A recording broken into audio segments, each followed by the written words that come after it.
மிரியட்ஸின் commander இறந்த பிறகு ஜீவா விடாமல் பயிற்சி எடுத்ததன் விளைவாக இப்போது 5வது நிலையை எட்டியிருந்தான். ஆனால் இதுவரை அதை யாரிடமும் நேரடியாக பரிசோதித்து பார்க்கவில்லை. இன்று ரேணுபிரியா அவன் கண் முன்னாலேயே அவனுடைய ஃபேமிலி மெம்பர்ஸை காயப்படுத்தியதை பார்த்த ஜீவாவின் கோபம் தலைக்கேறியது.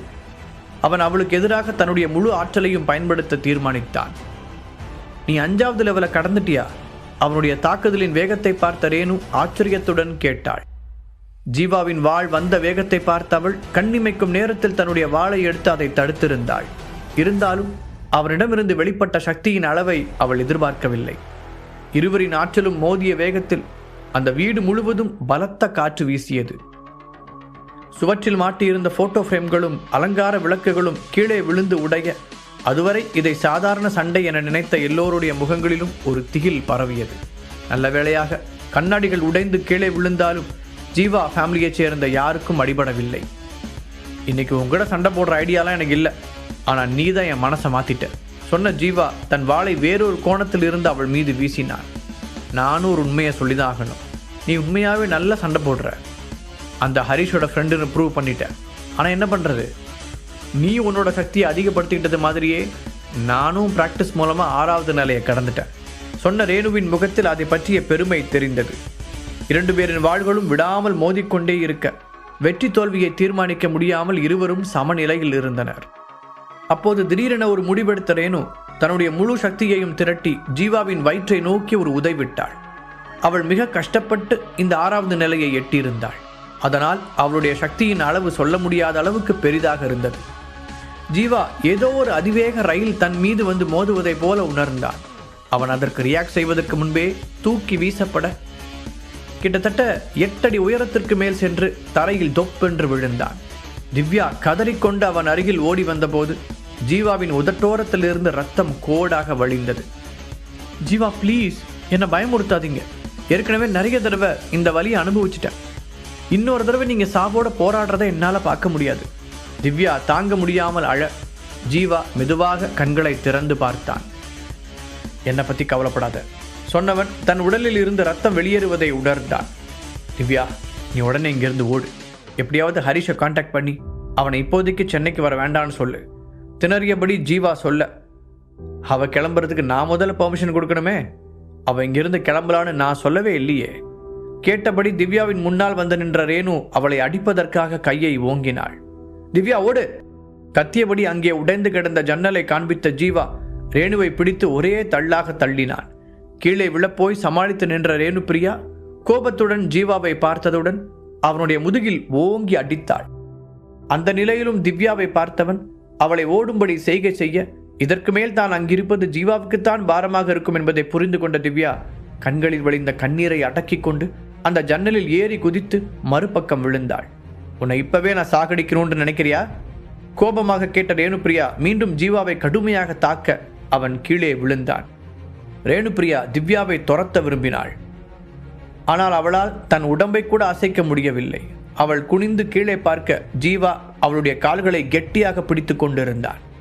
நீ உண்மையிலேயே உன் ஒய்ஃபை ரொம்ப லவ் பண்ற இல்லையா? கிண்டலாக சொன்ன ரேணுபிரியா ஒரு ஃபுட்பாலை போல ஜீவாவை உதைத்தாள். இதில் கதவுக்கு வெளியே அவன் சென்று விழ நிமிர்ந்து பார்த்த ரேணுபிரியா திவ்யா ஏற்கனவே ஓடிவிட்டதை உணர்ந்தாள். அவளுடைய கண்களில் ஜீவாவை கொன்றுவிடும் வெறி தெரிந்தது. ஜீவாவின் குடும்பத்தைச் சேர்ந்த சில மெம்பர்களையும் ஜீவாவையும் தங்களது இடத்திற்கு அழைத்துச் செல்ல தன் ஆட்களுக்கு உத்தரவிட்டாள். இடையில் தேங்கி நிற்காமல் ரொம்ப தூரம் ஓடி வந்த திவ்யா கூட்டம் நிறைந்த ஒரு இடத்தில் மூச்சு வாங்க நின்றாள். அந்த நேரத்தில் அவளுக்கு ஜீவாவை பற்றிதான் கவலையாக இருந்தது. அது மட்டுமின்றி ஹரிஷை எப்படி கண்டுபிடிப்பது என்றும் அவளுக்கு தெரியவில்லை. அவள் கண்களில் இருந்து கண்ணீர் வழிந்து கொண்டே இருக்க அது பலரின் கவனத்தை ஈர்த்தது. அப்போதுதான் திடீரென திவ்யாவிற்கு ஒன்று நினைவு வந்தது. ஹரிஷ் தியான மீடியாவோட சிஓன்னு ஜீவா சொல்லியிருக்காருல்ல, அங்கே போய் பார்க்கலாம் என்று முடிவெடுத்தாள். இன்னொரு பக்கம் மும்பையில் இருந்த அந்த ஓஷன் 5 ஸ்டார் ஹோட்டல் இரவு நேரத்திலும் கலர் விளக்குகளால் பளிச்சென்று இருந்தது. டாப் 10 ஆர்கனைசேஷனைச் சேர்ந்த தலைவர்கள் பேசிக்கொண்டது போலவே ரேடியன்ஸ் மிகவும் செல்வச் செழிப்புடன் இருந்தது. நரேந்திரன் வீட்டு சொத்துக்கள் மூலம் கிடைக்கும் வருமானம், ஹரிஷின் பணம் மற்றும் ஹெர்பல் டேப்லெட் மூலம் கிடைக்கும் அமௌண்ட் என ஃபினான்ஷியல் ரீதியாக ரேடியன்ஸ் ஸ்ட்ராங்காகவே இருந்தது. அதனால்தான் அந்த 5 ஸ்டார் ஹோட்டல் முழுவதையும் 2 நாட்களுக்கு அவர்கள் புக் செய்து வைத்திருந்தார்கள். அதன் 3வது மாடியில் இருந்த ஒரு ஆடம்பரமான ஹாலில் கௌஷிக் குமார் போல வேடமிட்டிருந்த ஹரிஷ் முகத்தில் முகமுடியுடன் உட்கார்ந்திருக்க அவனுக்கு எதிரில் டாப் 10 ஆர்கனைசேஷனைச் சேர்ந்த தலைவர்கள் அமர்ந்திருந்தனர். கொஞ்ச நாட்களுக்கு முன்பாக ஹரிஷ் அவர்களை பார்த்து ஆச்சரியப்பட்டிருக்கிறான். இன்றைக்கு அவர்களுக்கு சமமாக உட்கார முடியும் என்று அவன் யோசித்து கூட பார்த்ததில்லை. காலம் ரொம்ப வேகமாக எல்லாவற்றையும் மாற்றியிருந்தது. அவர்களுக்கு முன்பாக விலையுயர்ந்த உணவுகள் வைக்கப்பட்டிருந்தாலும் அந்த ரூமில் இருந்த யாருக்கும் பசி இல்லை. அவர்களை சுற்றியிருந்த காற்றில் சற்று அழுத்தம் கூடுதலாக இருந்தது. அதில் இருந்த ஒரு சிலருக்கு தனிப்பட்ட முறையில் ஹரிஷை தெரிந்திருந்தாலும் இப்போது முகமுடி அணிந்திருந்தவன் ரொம்பவே தோரணையுடன் இருந்ததால் அவர்களால் கண்டுபிடிக்க முடியவில்லை. உங்க எல்லாருக்கும் ஏதாவது டவுட் இருந்தா கேளுங்க, இதுல சங்கடப்பட அவசியமே இல்லை. ஹரிஷ் முதலில் பேச்சை ஆரம்பிக்க அவர்கள் அனைவரும் ஒருவர் முகத்தை ஒருவர் பார்த்து கொண்டனர். கொஞ்ச நேரம் தயங்கிய பிறகு முகில் இறுதியாக கேட்டான், ரேடியன்ஸோட தலைவரான நீங்க எதுக்காக இப்படி முகத்தை மறைச்சு முகமூடி போட்டுட்டு இருக்கீங்கன்னு தெரிஞ்சுக்கலாமா? ஏன் உங்களோட உண்மையான அடையாளத்தை எங்ககிட்ட காட்ட மாட்டேங்கிறீங்க? இல்லை நீங்கள் எதுக்காவது பயப்படுறீங்களா என அவன் கேட்க, நீங்கள் எல்லாருமே 9 அமைப்புகளோட தலைவர்கள். அதோட நீங்கள் ஒவ்வொருத்தரும் உங்கள் அமைப்புகள் சார்பாக சொந்தமாக காலேஜும் வச்சுருக்கீங்க. இவ்வளோ பெரிய இடத்துல இருக்கிற உங்களுக்கு நான் மாஸ்க் போட்டு என் முகத்தை மறைக்கிறது என்னோட தனிப்பட்ட விஷயம்னு புரியலையா? இருந்தாலும் நீங்கள் ரொம்ப ஆர்வமாக இருக்கிறதுனால உங்ககிட்ட மட்டும் உண்மையை சொல்கிறேன். நான் ரொம்ப அழகாக இருப்பேன், அது வெளியில் தெரியக்கூடாதுன்னு தான் இப்படி முகத்தை மறைக்கிறேன். ஹரிஷ் கிண்டலாக பதில் சொன்னான். அங்கு சத்யனும் இருந்ததால் இந்த முறை ஹரிஷ் அவன் குரலையும் மாற்றிக்கொண்டான். உத்திரனும் மற்றவர்களும் அவன் சொன்ன பதிலை கேட்டு எப்படி ரியாக்ட் செய்வதென்று தெரியாமல் திகைத்தனர். ஒரு பெரிய அமைப்பை உருவாக்கியவன், சொந்தமாக ஹெர்பல் மெடிசன்களை உருவாக்கும் திறமை மிக்கவன், ஒரு சீரியஸான நபராக இருப்பான் என்று அவர்கள் எதிர்பார்த்து வந்திருக்க, எதிரில் இருந்தவன் சட்டென்று இப்படி சொல்லவும் அவர்களுக்கு என்ன சொல்வதென்றே தெரியவில்லை. நீங்கள் எங்கள் கூட போட்டி போடணும்னு நினைக்கிறீங்க இல்லையா? அதுக்காக தானே ரேடியன்ஸ் ஆரம்பிச்சிருக்கீங்க. சரி, பரவாயில்ல, நாங்கள் அதை பெருந்தன்மையை ஏற்றுக்கிறோம். நீங்கள் உங்களோட ரேடியன்ஸையும் எங்கள் டாப் 10 ஆர்கனைசேஷனில் சேர்த்துருங்க. அங்கிருந்த தலைவர்களில் ஒருவன் உத்தரவிடுவது போல சொல்ல ஹரிஷ் எரிச்சலுடன் அவர்களை பார்த்தான். ஹலோ, டாப் 10 ஆர்கனைசேஷனில் எங்களோட ரேடியன்ஸை சேர்க்கணுமா வேண்டாமாங்கிறது எங்களோட விருப்பம். அதில் நீங்கள் ஆர்டர் போடுறதுக்கு என்ன இருக்குது? ஹரிஷ் அவ்வளவு நேரம் இருந்த கிண்டல் டோனை கைவிட்டு விட்டு கூர்மையான பார்வையுடன் கேட்டான். அந்த முகமுடிக்கு வெளியிலும் அவனுடைய பார்வையின் ஷார்ப்னஸை அவர்களால் உணர முடிந்தது. அவர் சொல்றதுல என்ன தப்பு? நீங்க உங்களோட அமைப்பை எங்களோட டாப் 10 ஆர்கனைசேஷன்ல சேர்க்க முடியுமா முடியாதா? உத்திரன் பொறுமையின்றி கேட்டான். முடியாது, ஒற்றை வார்த்தையில் அலட்சியமாக பதில் சொன்ன ஹரிஷ் தன்னுடைய சோஃபாவில் நன்கு சாய்ந்து உட்கார்ந்தான். அப்படின்னா வேற வழி இல்லை. நாளைக்கு காலையிலுக்குள்ள ரேடியன்ஸை கலைக்கிறது தான் உங்களுக்கு நல்லது, இல்லைனா என்ன நடக்கும்னு சொல்லவே முடியாது. உத்திரன் அவனை கிட்டத்தட்ட மிரட்டினான். அவன் அப்படி சொன்னதை கேட்டு அந்த ரூம் மொத்தமுமே அமைதியில் உறைந்தது. ரேடியன்ஸின் தலைவன் அதற்கு என்ன பதில் சொல்ல போகிறான் என்று எல்லோரும் எதிர்பார்ப்புடன் பார்த்து கொண்டிருந்தார்கள். ஹரிஷ் அதற்கு பதில் சொல்வதற்கு முன்பாக, எங்கள் மாஸ்டர் கிட்ட இப்படி பேச உங்களுக்கு எவ்வளோ தைரியம் இருக்கணும் என்றான் ஸ்ரீதர். ஹரிஷுக்கு பின்னால் நின்று அங்கு நடப்பதை கவனித்துக் கொண்டிருந்த ஸ்ரீதரால் அதற்கு மேல் தன்னை கண்ட்ரோல் செய்து கொள்ளவே முடியவில்லை. முதல்ல என்கிட்ட இப்படி பேச உனக்கு எவ்வளோ தைரியம் இருக்கணும்? நான் உன் தலைவர்கிட்ட பேசிகிட்டு இருக்கேன், உன்கிட்ட இல்லை. ஆமாம், நாங்கள் பெரிய மனுஷங்கள்லாம் பேசிகிட்டு இருக்கும்போது உனக்கு இங்கே என்ன வேலை? நீ முதல்ல வெளியே போ. உத்திரன் ஆத்திரத்துடன் சொல்ல ஸ்ரீதர் கொஞ்சம் கூட பயமில்லாமல் அப்படியே நின்றான். ஹரிஷ் சொல்லாமல் அவன் எங்கேயும் போகப் போவதில்லை. ஸ்ரீதர் பேசும்போது கூட ஹரிஷ் எதுவும் சொல்லாமல் அமைதியாக இருந்ததை பார்த்த உத்திரன் அவர்கள் தன்னை அவமரியாதை செய்வதாக நினைத்து, நான் உன்னதான் வெளியே போன்னு சொன்னேன் என்று சொல்லியபடி திடீரென ஸ்ரீதரின் முகத்தில் குத்துவதற்காக தன் கையை நீட்டினான். ஆனால் அதற்கெல்லாம் அசராத ஸ்ரீதர் ஒரே செகண்டில் 2 அடி முன்னால் வந்து தன்னுடைய முஷ்டியை மடக்கி உத்திரனின் தாக்குதலை தடுக்க, அந்த வேகத்தில் அங்கிருந்த எல்லோருமே மூச்சு திணறினர். ஒரு நிமிடம் அசையாமல் நின்ற உத்திரன் வலி தாங்க முடியாமல் தன் கையை இழுத்து கொள்ள, ஸ்ரீதர் மறுபடியும் பின்னால் நகர்ந்து பழைய இடத்தில் நின்று கொண்டான். அதை பார்த்த முகில் மற்றும் மற்ற தலைவர்களின் முகம் வேர்த்தது. உத்திரன் நீண்ட நாட்களுக்கு முன்பே 5ஆம் நிலையை கடந்து விட்டான். அவன் இப்போது தன் முழு பலத்தையும் பயன்படுத்தவில்லை என்றாலும் ஸ்ரீதரின் சக்தியையும் அவர்களால் குறைத்து எடை போட முடியவில்லை. அவன்கிட்ட வேலைக்கு இருக்கிறவனே இந்த அளவுக்கு ஸ்ட்ராங்காக இருந்தா அப்ப தலைவன் எந்த அளவுக்கு பவர்ஃபுல்லாக இருப்பான்? முகிலால் அதை பற்றி யோசிக்காமல் இருக்க முடியவில்லை. உங்ககிட்ட இப்படி ஒரு ஸ்ட்ராங்கான ஆள் இருப்பான்னு நாங்கள் எதிர்பார்க்கல. முகில் மனதில் நினைத்ததை வெளிப்படையாக கூறினார். உத்தரனின் முகமோ ஆல்ரெடி இருண்டு போய்தான் கிடந்தது. என்னை பாதுகாக்கிறதுக்காக என் ஆளுங்க என்ன வேணாலும் செய்வாங்க. நல்ல வேலை சார் அதிர்ஷ்டசாலி, ஒரு அடியிலேயே பின்வாங்கிட்டாரு என்ற ஹரிஷ் ஒரு நிமிடம் பேசுவதை நிறுத்தினான். பின்பு ஆனால் அவர் தான் முதல்ல என்னை இன்சல்ட் பண்ணார். காரணமே இல்லாமல் எங்களோட அமைப்பை கலைக்கணும்னு மிரட்டினது அவர் தான். அதனால தான் இதெல்லாம் தொடங்குச்சு என்று அவன் தொடர்ந்து சொல்ல ஆத்திரமடைந்த உத்தரன் மீண்டும் பாய்ந்து கொண்டு முன்னால் வந்தான். நேருக்கு நேர் சண்டை போடணுன்னா நீயும் நானும் மோதி பார்த்துடலாம். உன்னோட அடியாளுங்க கூடலாம் சண்டை போட எனக்கு இஷ்டம் இல்லை என்று சொன்னபடி ஹரிஷை அலட்சியமாக பார்த்த உத்தரன், உன்னை பார்த்தாலே தெரியுது நீ ஒரு சின்ன பையன்னு. உன்னெல்லாம் ஒரே அடியில் என்னால் தோக்கடிச்சிட முடியும். இப்போவே நான் அதை நிரூபித்து காட்டவா என்று கேட்டான். இவ்வளோ நடந்ததுக்கு அப்புறமும் உங்கள் திமிர் அடங்கல. ஸ்ரீதர் பல்லை கடித்து கொண்டு முன்னால் வர அவனை கை நீட்டி தடுத்த ஹரிஷ், உங்கள் பேர் உத்தரன் தானே? உங்களை பற்றி நான் நிறைய கேள்விப்பட்டிருக்கேன். நான் உங்ககிட்ட இருந்து சில வித்தைகளை கற்றுக்கலான்னு ஆசைப்பட்றேன் என்றான். அவன் பணிவாக கேட்பது போல இருந்தாலும் அதற்குள் இருந்த உள்ளர்த்தம் அங்கிருந்த எல்லோருக்கும் தெளிவாக புரிந்தது. அதே நேரத்தில் தங்கள் தலைவனின் ஒரு கை அசைவுக்கு கட்டுப்பட்டு அப்படியே அமைதியாக நின்ற ஸ்ரீதரையும் சத்யன் கவனித்தான். இந்த மீட்டிங்கிற்கு வருவதற்கு முன்பே டாப் 10 ஆர்கனைசேஷனின் தலைவர்கள் தன்னை பெரிதாக மதிக்க மாட்டார்கள் என்று ஹரிஷுக்கு தெரியும். அதனால் அவர்களுக்கு தன்னை நிரூபிக்க அவன் ஒரு வழியை கண்டுபிடிக்க வேண்டியிருந்தது. அப்போது தற்செயலாக உத்தரன் வேண்டுமென்றே வம்புக்கு வர ஹரிஷ் இந்த வாய்ப்பை பயன்படுத்தி கொள்ள நினைத்தான். நீ கண்டிப்பாக என் கூட சண்டை போடணும்னு நினைக்கிறியா? நான் முன்னாடியே சொன்ன மாதிரி என்னோட ஒரு ஐடியை கூட உன்னால் தாங்கிக்க முடியாதுன்னு நான் பயப்படுறேன். அப்புறம் ரேடியன்ஸோட தலைவனை கொண்ட பாவம் எனக்கு தான் வந்து சேரும் என உத்தரன் ஹரிஷை பார்த்து கேலி செய்தான். அதை கேட்ட பிறகும் ஹரிஷ் எதுவும் பேசாமல் அமைதியாக இருக்க அது உத்தரனின் ஈகோவை தூண்டிவிட்டது. உண்மையை சொல்லணும்னா உன்ன மாதிரி ஒரு சின்ன பையன் ஒரு அமைப்புக்கே தலைவனாக இருக்கிறத என்னால் நம்ப முடியல. எந்த தைரியத்தில் நீ எல்லாம் ஒரு புது அமைப்பை தொடங்கின என்று உத்தரன் சொல்லி முடிப்பதற்கு முன்னால் ஹரிஷ் முன்னால் நகர்ந்து அவருடைய நெஞ்சில் குறிவைத்து அடித்தான். என்ன நடந்துச்சு இப்போ? இப்படி ஒரு மின்னல் வேகத்தை நான் இதுவரைக்கும் பார்த்ததே இல்லை. அங்கிருந்த மற்ற தலைவர்கள் அதிர்ச்சியில் வாயை பிளந்தார்கள். ஆனால் அவ்வளோ வேகமாக இருந்தாலும் அந்த பஞ்சில் ஒரு ட்ரிக் இருந்துச்சு. அதில் உத்தரனை கொல்ற நோக்கம் தெரியல. வழக்கம் போல எல்லாவற்றையும் கவனமாக பார்க்கும் சத்யன் யோசனையுடன் கூறினான். உத்தரன் ஒன்றும் சாதாரண ஆள் இல்லை. பல்வேறு பயிற்சிகள் மூலம் தன் உடலின் சக்தியை பல மடங்காக உயர்த்தி வைத்திருந்தான். அது சாதாரண மனிதர்களால் உடைக்க முடியாத அளவிற்கு பெரியதாக இருந்தது. ஹரிஷின் உள்ளங்கை உத்தரனின் மார்பில் பட்டதை எல்லோரும் பார்த்தனர்.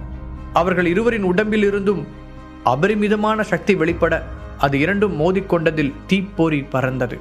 ஹரிஷ் அவ்வளவு வேகமாக தாக்கியதில் உத்தரனின் உடம்புக்குள் ஒரு அதிர்வு ஏற்பட்டாலும் அதை வெளியில் காட்டிக்கொள்ளாமல், இவ்வளோதானா உன்னோட பலம்? உன்கிட்டலாம் எதிர்த்து என்னால் சண்டை போட முடியாது.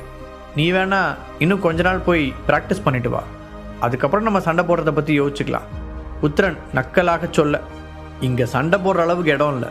இதனால் மற்றவங்களுக்கு காயம் ஏற்படலாம். நாம் ஏன் கீழே போய் ஃப்ரீயாக சண்டை போடக்கூடாது? ஹரிஷ் நிதானமாக கேட்டான். எனக்கு ஒரு பிரச்சனையும் இல்லை. நீ இதிலிருந்து பின்வாங்கி தப்பிச்சு போக நான் ஒரு சான்ஸ் கொடுத்துட்டேன். அதுக்கு மேலே உன்னோட தலையெழுத்து. இந்த டைம் நான் பாவம் பார்க்குறதா இல்லை. உன் ஆளுங்க முன்னாடியே உன்னை என்ன செய்ய போகிற மட்டும் பாரு. இதனால் ஃப்யூச்சரில் உன் ஆளுங்களே உன்னை மதிக்க மாட்டாங்க. அதை நினச்சாதான் எனக்கு வருத்தமாக இருக்குது. உத்தரன் சத்தமாக சொல்லிவிட்டு சிரிக்க, அதை பற்றி நீங்கள் கவலைப்படாதீங்க சார் என்றான் ஹரிஷ். சரி, அதுக்கு மேலே உன் இஷ்டம் என்ற உத்தரன் கீழே போவதற்காக நடக்க ஹரிஷ் அருகில் வந்த ஸ்ரீதர், மாஸ்டர், அந்த ஆள் ரொம்ப தற்பெருமை பிடிச்சவனாக இருக்கான். அவன் கூடலாம் நீங்கள் சண்டை போட்டு உங்கள் தகுதியை கீழே இறக்கிக்கணுமா என்று அக்கறையுடன் கேட்டான். அவனுடைய தோளில் கை போட்ட ஹரிஷ், சில சமயங்களில் ஆப்போசிட்டில் இருக்கிற பர்சனுக்கு ஏற்ற மாதிரி நம்ம கீழே இறங்கி போக வேண்டியதான் இருக்கும். நீ என்ன பண்ணுற? உடனே ஒரு ஆம்புலன்ஸுக்கு ஏற்பாடு பண்ணு. என்னதான் இருந்தாலும் அவன் ஒரு அமைப்போட தலைவன். அதனால் சண்டை முடிஞ்ச உடனே அவனை ட்ரீட்மெண்ட்டுக்கு கொண்டு போகணும் ஹரிஷ் சொல்ல, ஸ்ரீதர் ஒரு சின்ன புன்னகையுடன் தலையாட்டினான். அவர்கள் இருவரும் பேசிக்கொண்டே வெளியே போக ரேடியன்ஸின் தலைவன் தனக்கு கீழ் உள்ளவர்களை இணக்கமாக நடத்தும் விதத்தை பார்த்து சத்யனின் புருவங்கள் உயர்ந்தது. இவன்கிட்ட என்னமோ ஒரு ஸ்பெஷல் இருக்கு. பார்க்க சின்ன பையனாக தெரிஞ்சாலும் உத்தரன் நினைக்கிற அளவுக்கு இவன் நிச்சயம் சாதாரண ஆள் கிடையாது. அவன் உடம்புல இருந்து வெளிப்பட்ட சக்தியோட அளவை நான் என் கண்ணால் பார்த்தேன். அப்புறம் முக்கியமாக அதை பற்றின திமிரும் அவன்கிட்ட சுத்தமாக இல்லை. எந்த சுச்சுவேஷன்லையும் தன்னோட ஆளுங்களை விட்டு கொடுக்காம பேசுகிறான். அதே சமயம் ஒரு கண் அசைவில் அவங்கள கண்ட்ரோல் பண்ணவும் செய்கிறான். இதை விட ஒரு தலைவனுக்கான தகுதி வேற என்ன வேணும்? இன்ட்ரெஸ்டிங் என அவன் தனக்குள் முணுமுணுக்க, அதே சமயம் பின்னால் இருந்த மீதி 7 தலைவர்களும் கவலையுடன் ஒருவர் முகத்தை ஒருவர் பார்த்து கொண்டனர். உத்தரன் என்ன செய்ய ட்ரை பண்ணுறாரு? இன்றைக்கி நைட் எப்படியாவது அவங்க கிட்டேருந்து அந்த ஹெர்பல் டேப்லெட்ஸ்க்கான ஃபார்முலாக்களை வாங்க தான் நம்ம வந்தோம். இப்படி சண்டை போடுறது இல்லை. முகில் கோபமாக கூற, அவனோட கோபத்தை பற்றி உங்களுக்கு தெரியாதா? இப்போ அவனோட இஷ்டத்துக்கு அவனை சண்டை போட விடலைன்னா இன்னைக்கு நைட்டு நிச்சயம் நம்மளை நிம்மதியாக இருக்க விட மாட்டான். அதனால் அவன் போக்கிலே விட்டுருங்க. அங்கிருந்தவர்களிலேயே சற்று வயதானவர் முடிவாக சொன்னார். இது ஒரு வகையில் நல்ல விஷயந்தான். அந்த ரேடியன்ஸ் தலைவன் நினைக்கிற மாதிரி அவன் ஒன்றும் நமக்கு சமமான ஆள் கிடையாது. நம்ம 2 பேருக்கும் இடையில ரொம்ப பெரிய கேப் இருக்குன்னு அவன் புரிஞ்சுக்கிட்டோம். நம்ம ஆளுங்க கிட்ட அடி வாங்கினா தான் அந்த தலைவனுக்கும் கொஞ்சமாவது விஷயம் புரியும். அதுக்கப்புறம் அவங்க கிட்ட அந்த ஃபார்முலா வாங்குறதும் ஈஸியாக தான் இருக்கும். இன்னொருவன் சொல்ல, சத்யனை தவிர மற்றவர்கள் அதை ஆமோதித்தனர். ஹரிஷ் மற்றும் உத்தரன் சண்டை போட போகும் செய்தி கொஞ்ச நேரத்தில் அந்த ஓஷன் ஹோட்டல் முழுவதும் பரவ, இதை கேட்டதும் ரேடியன்ஸின் மெம்பர்கள் எல்லோரும் அந்த ஹோட்டலின் பின்னால் இருந்த கிரவுண்டை நோக்கி ஓடினார்கள். அவர்கள் ரேடியன்ஸில் சேர்ந்ததிலிருந்து இதுவரை அவர்கள் தலைவனின் சண்டையை பார்த்ததில்லை. இதனால் அவர்களின் தலைவர் உண்மையில் எந்த அளவிற்கு சக்தி வாய்ந்தவர் என்பதை தெரிந்து கொள்ள அவர்கள் ஒவ்வொருவரும் ஆர்வமாக இருந்தனர். கண்டிப்பாக நம்ம மாஸ்டர் தான் ஜெயிப்பாருன்னு நீங்கள் நினைக்கிறீங்களா? ரேடியன்ஸின் மெம்பர்களில் ஒருவன் கேட்க, அதை சொல்கிறது கஷ்டம். ஏன்னா எதிர்த்து சண்டை போட போகிறது உத்தரன். அவருக்கு இந்த மாதிரி சண்டையில் பல வருஷம் அனுபவம் இருக்குது. அது மட்டும் இல்லை, டாப் 10 ஆர்கனைசேஷனோட ஃபுல் சப்போர்ட் அவருக்கு இருக்குது. எல்லாத்துக்கும் மேலே அவருக்கு கோபம் வந்தால் என்ன செய்வார்னு தெரியாதுன்னு சொல்லுவாங்க. விஷயம் தெரிந்த இன்னொருவன் பொறுமையாக விளக்கினான். நம்ம மாஸ்டர் ஹெர்பல் மெடிசன் தயாரிக்கிறதுல ஜீனியஸ்னு எனக்கு தெரியும். ஆனால் இப்போ நடக்க போகிறது உடல் வலிமையை பரிசோதிக்கிற போட்டி தானே. இதுலேயும் அவரால் ஜெயிக்க முடியுமா? இன்னொருவன் சந்தேகத்துடன் கேட்டான். அவர்களின் பாதுகாப்புக்காக ஸ்ரீதர் அழைத்து வந்திருந்த நூற்றுக்கணக்கான மெம்பர்கள் ஒருவருக்கொருவர் கிசுகிசுத்து கொண்டிருந்தார்கள். அவர்கள் அனைவரும் ரேடியன்ஸின் ஒரு பகுதியாக இருந்தாலும் இதுவரை ஹரீஷின் வலிமையை நேரில் பார்க்காததால் அவன் மீது பெரிய நம்பிக்கை இல்லாமல் இருந்தனர். ஹரீஷ் தன் மெம்பர்களிடம் கூட ஒரு புரியாத புதிராக இருந்ததால் அவனுக்கு நெருக்கமாக இருக்கும் 7 பேரை தவிர இருந்த மற்ற யாருக்கும் அவனை பற்றிய ஒரு தெளிவான முடிவு கிடைக்கவில்லை. தங்கள் தலைவனை விட அவர்களுக்கு உத்தரனை பற்றிய செய்திகள் அதிகம் தெரியும் என்பதால் ஒரு எதிர்பார்ப்புடன் அந்த சண்டையை பார்க்க ஆர்வமாக இருந்தார்கள். அதே நேரத்தில் ஸ்ரீதர், பாரி மற்றும் அவனுடைய சகோதரர்கள் டென்ஷனுடன் முன் வரிசையில் நின்று கொண்டிருந்தார்கள். இப்போ கூட ஒன்றும் லேட் ஆகலை. என்கிட்ட மன்னிப்பு கேட்டுட்டு திரும்பி பார்க்காம ஓடிடு. சுற்றிலும் உங்கள் அமைப்போட மெம்பர்ஸ் தான் நிற்கிறாங்க. அவங்க முன்னாடி நீ அடி வாங்கிறத விட இப்போவே பின்வாங்கிறது எவ்வளவோ பெட்டர். உத்தரன் திமிராக சொல்ல, இந்த மாதிரி டயலாகை கேட்டு கேட்டு எனக்கு போர் அடிச்சு போச்சு. எதுக்கும் நீங்கள் கொஞ்சம் கவனமாக இருங்க. ஏன்னா கொஞ்ச நேரத்தில் நீங்கள் சொன்ன வார்த்தைகள் உங்களுக்கே பொருத்தமாக இருக்க போகுது. ஹரிஷ் நிதானமாக பதில் சொல்ல அதை கேட்ட உத்தரனின் முகம் கொடூரமாக மாறியது. இருவரும் கோபமாக இருந்ததால் அவர்கள் உடலை சுற்றி ஒரு விதமான ஒளி தோன்ற சில நிமிடங்களில் அவர்கள் இருந்த இடமே வேறு மாதிரி தெரிந்தது. இருவருக்கும் இடையில் சண்டை தொடங்கியது. எடுத்தவுடன் உத்தரன் சண்டைக்கு தயாராக முன்னேறினான். அவனது முகம் கர்ண கொடூரமாக இருக்க சுற்றியிருந்த ரேடியன்ஸ் மெம்பர்கள் பயத்தில் நடுங்கினார்கள். இன்னைக்கு நைட்டே உன்னை என் காலுக்கு அடியில் போட்டு நசுக்கிடுவேன். காலையில் ரேடியன்ஸ்னு ஒன்று இருந்ததே யாருக்கும் தெரியாது. உத்தரன் இடிச்சத்தத்தை போல முழங்க அவனது தாக்குதலை தடுத்து கொண்டிருந்த ஹரிஷ் நிதானமாக தன் அடியை எடுத்து வைத்து கொண்டிருந்தான். அவன் முகமுடி அணிந்திருந்ததால் அவன் என்ன நினைக்கிறான் என்பது யாருக்கும் தெரியவில்லை. இருவருக்குள்ளும் ஆக்ரோஷமாக சண்டை நடந்து கொண்டிருக்க திடீரென ஹரிஷ் தன்னுடைய மொத்த சக்தியையும் ஒன்றாக திரட்ட ஆரம்பித்தான். இதை பார்த்ததும் ரேடியன்ஸை சேர்ந்த அனைவரும் அடுத்து என்ன நடக்கப் போகிறது என்பதை தெரிந்து கொள்ள ஆர்வத்துடன் காத்திருந்தார்கள். இந்த சண்டையில் அவர்களுடைய தலைவன் தோற்றால் இனி ரேடியன்ஸ் இருக்காது என்று அவர்களுக்கு தெரியும். அவர்கள் டாப் 10 ஆர்கனைசேஷனில் சேரலாமா வேண்டாமா என்பதை முடிவெடுப்பதற்கு முன்பாகவே ஹரீஷின் முயற்சியால் அங்கிருந்த மெம்பர்கள் அனைவருக்கும் இடையில் ஒரு ஆழமான நட்பு உருவாகியது. அதை அவர்கள் இழக்க விரும்பவில்லை. முகில் மற்றும் டாப் 10 ஆர்கனைசேஷனின் தலைவர்கள் 3வது மாடியின் பால்கனியில் இருந்து இந்த சண்டையை உன்னிப்பாக கவனித்துக் கொண்டிருந்தார்கள். அவர்களின் முகங்களில் லேசான கவலை தெரிந்தது. உத்தரனோட சக்தி உண்மையிலேயே ரொம்ப அதிகமாக தான் இருக்குது. அவன் 6வது லெவல் அடையிறதுக்கு இன்னும் ஒரு படி தான் இருக்குது. சத்யன் வெளிப்படையாக உண்மையை கூறினான். ஒருவேளை நாளைக்கு டாப் 10 ஆர்கனைசேஷன் 2ஆக பிரியும் போது உத்தரன் யூனியன் கூட தன்னை சேர்த்துக்க நினச்சா அவங்களுக்கு எதிராக நாம் ஜெயிக்கிறது ரொம்ப கஷ்டம்.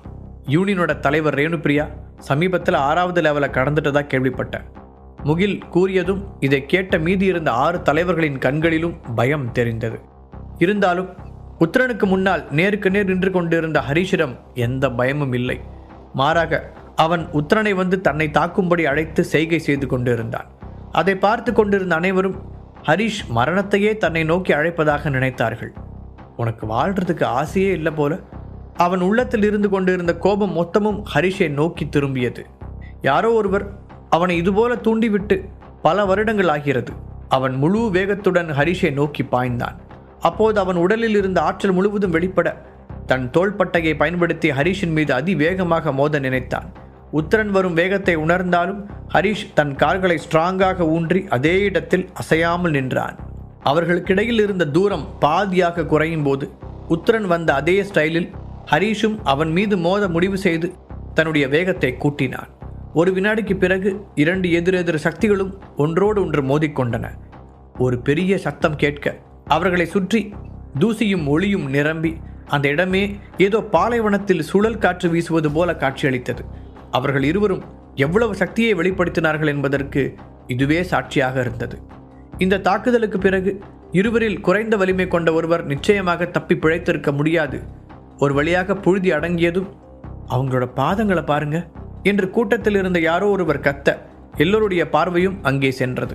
உத்தரனும் ஹரிஷும் மூர்க்கமாக சண்டையிட்டு கொண்டிருக்க கடைசியாக இருவரும் தங்களுடைய முழு சக்தியையும் வெளிப்படுத்தி மோதிக்கொண்டனர். புழுதி அடங்கியதும் அங்கு என்ன நடந்திருக்கும் என்பதை ஆர்வமாக பார்த்தவர்கள் அவர்கள் இருவரின் பாதங்களை பார்த்து அதிர்ச்சி அடைந்தனர். அவர்கள் இருவரின் கால்களும் தரையில் ஆழமாக புதைந்திருந்தது. அவர்களின் வலிமையை அந்த மண் தரையால் தாங்க முடியவில்லை. உத்தரனின் உடல் நடுங்கிக் கொண்டிருக்க அவன் 3 அடிகள் பின்வாங்கினான். ஆனால் ஹரிஷோ அதே இடத்தில் அசையாமல் நின்று கொண்டிருந்தான்.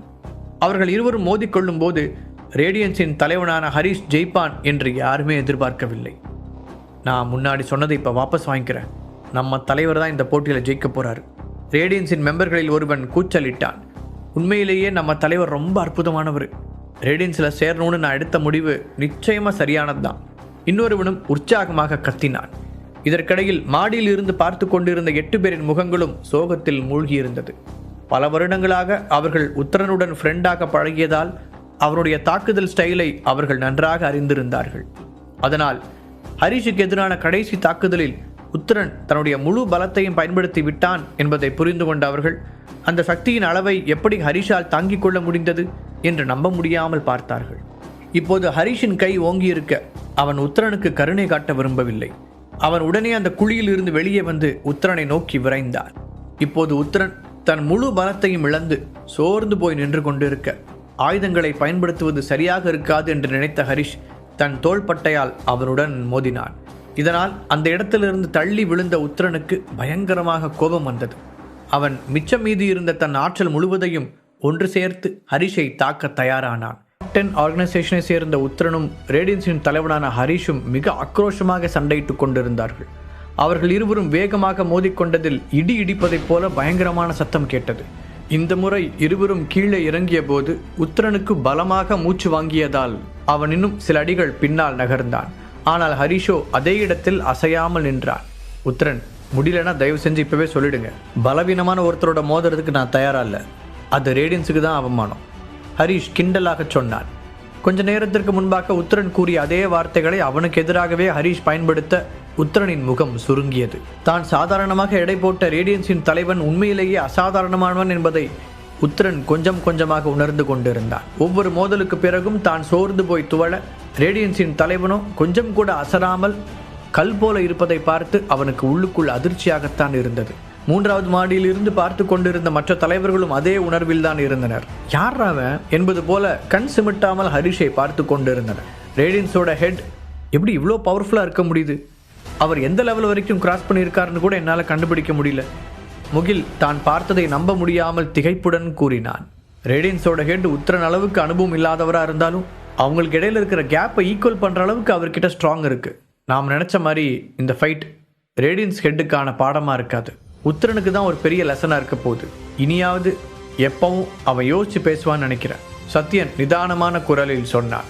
அதே நேரத்தில் கிரவுண்டில் தனக்கு எதிராக நின்ற உத்தரனின் தோளை தட்டி கொடுத்த ஹரிஷ், உத்தரன் சார், நீங்கள் வீட்டுக்கு போய் இன்னும் சில வருஷங்கள் ப்ராக்டிஸ் பண்ணணும்னு நினைக்கிறேன் என்று முகத்தை சாதாரணமாக வைத்துக்கொண்டு சொல்ல, என்ன திமிர் இருந்தால் நான் சொன்னதையே இப்போ திருப்பி எனக்கு சொல்லி காமிப்பேன்.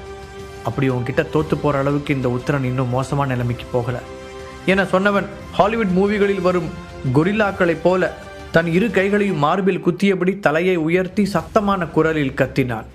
உடனடியாக அவனுடைய உடலில் இருந்த ஆற்றல் நிலை மீண்டும் கூடியது. அவனின் உடலை சுற்றிலும் கண்ணை கூசும் ஒளி தோன்ற சுற்றி நின்ற ரேடியன்ஸ் மெம்பர்கள் ஒரு பக்கமாக பின்வாங்கினார்கள். ஏனென்றால் அந்த வெளிச்சத்தில் அவர்களால் எதையும் சரியாக பார்க்க முடியவில்லை. முழு கதையையும் கேட்டு மகிழ பாக்கெட் FM ஏபி டவுன்லோட் செய்யுங்கள். லிங்க் டிஸ்கிரிப்ஷனில் கொடுக்கப்பட்டுள்ளது.